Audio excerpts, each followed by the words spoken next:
भारत और जापान का रिश्ता केवल डिप्लोमेटिक रिलेशन से कहीं ऊपर सांस्कृतिक और भरोसे का रिश्ता है।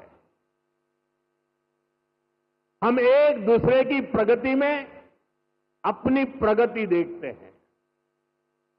मारुति सुजुकी के साथ हमने जो जर्नी शुरू की थी वो अब बुलेट ट्रेन की स्पीड तक पहुंच चुकी है।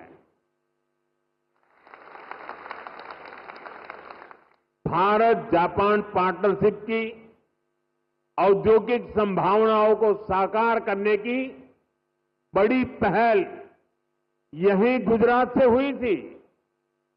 मुझे याद है हमने 20 साल पहले जब वाइब्रेंट गुजरात समिट शुरू की थी तो उसमें जापान एक प्रमुख सहयोगी था। आप विचार कीजिए, एक डेवलपिंग कंट्रीज का एक छोटा सा स्टेट, उसका इन्वेस्टमेंट समिट और जापान जैसा डेवलप कंट्री उसका पार्टनर हो, ये दिखाता है कि भारत और जापान की नींव कितनी मजबूत है। और मैं आज जब ये वाइब्रेंट गुजरात की यात्रा की याद कर रहा हूं तब मेरे मित्र यहां बैठे हैं, वो पहले भारत में एम्बेसडर हुआ करते थे 2003 में। आज वो भी यहां मौजूद है। अब वो रिटायर्ड हो गए हैं, लेकिन उनका भारत प्रेम, गुजरात प्रेम वैसा का वैसा है। मैं उनका भी स्वागत करता हूं।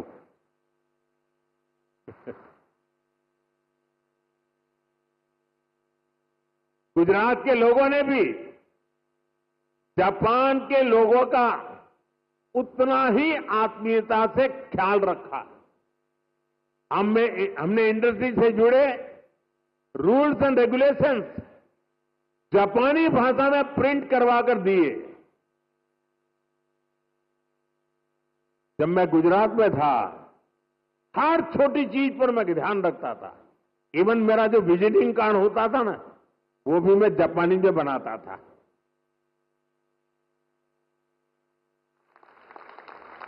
जो वीडियोज बनाते थे हम प्रमोशनल, वो वीडियो को भी है जापानी भाषा में डबिंग करवाता था।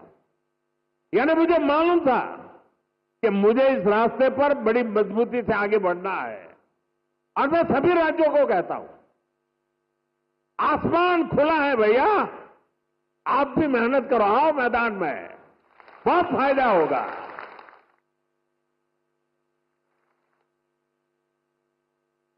मुझे याद है शुरू में जब जापान के हमारे साथी आते थे तो मैं नया नया उनकी निकटता मेरी बढ़ती चली जा रही थी, तो उनकी हर चीज को मैं समझ पाता था। मैंने देखा है कि जापानी लोगों का एक नेचर है कि उनको अपना जो कल्चरल इकोसिस्टम है वो उनकी पहली प्राथमिकता होता है। उसमें जापानी फूड चाहिए। जैसे गुजरात के लोग हैं ना, उनका भी ऐसा ही है। वे गुजरात में कहीं शनि, सैटरडे, संडे को कहीं न कहीं रेस्टोरेंट में खाने की आदी है, तो वहां जाएंगे तो मैक्सिकन फूड मांगेंगे, इटालियन फूड मांगेंगे। लेकिन गुजरात के बाहर कहीं जाएंगे तो गुजराती फूड खोजते रहते हैं। मैंने देखा जापान के लोगों का भी ये स्वभाव है, और इसलिए मैंने यहां जापानी क्विजीन की व्यवस्था कराई। मैंने उसकी एक होटल चेन को बुलाया। मुझे पता है, बाद में मुझे बताया गया कि भाई जापान के लोग हैं, गोल्फ के बिना तो नहीं चल सकता। मैंने उसको भी प्राथमिकता दी और अपने जापानी साथियों को ध्यान में रखते हुए हमने, जो गुजरात में गोल्फ का नामो निशान नहीं था, 7-8 नए गोल्फ कोर्स डेवलप किए। देखिए, विकास करना है, इन्वेस्टमेंट लाना है, दुनिया को आकर्षित करना है, तो हर बारीकी पर देखना पड़ता है। और हमारे देश में कई राज्य हैं जो करते हैं। जो राज्य पीछे हैं, मेरा उनसे आग्रह है कि आप भी हर बारीकी को अवसर समझिए और विकास की नई दिशा पकड़िए।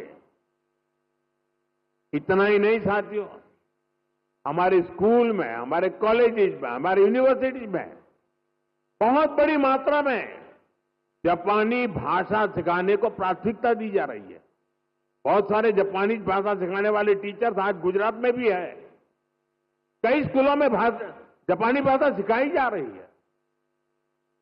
साथियों, हमारे इन प्रयासों से भारत जापान के बीच पीपल टू पीपल कनेक्ट बहुत बढ़ रहा है। स्किल और ह्यूमन रिसोर्स से जुड़ी एक दूसरे की जरूरतों को भी हम पूरा कर पा रहे हैं। मैं चाहूंगा मारुति सुजुकी जैसी कंपनियां भी इस तरह के प्रयासों का हिस्सा बने और यूथ एक्सचेंज जैसे प्रयासों को बढ़ाएं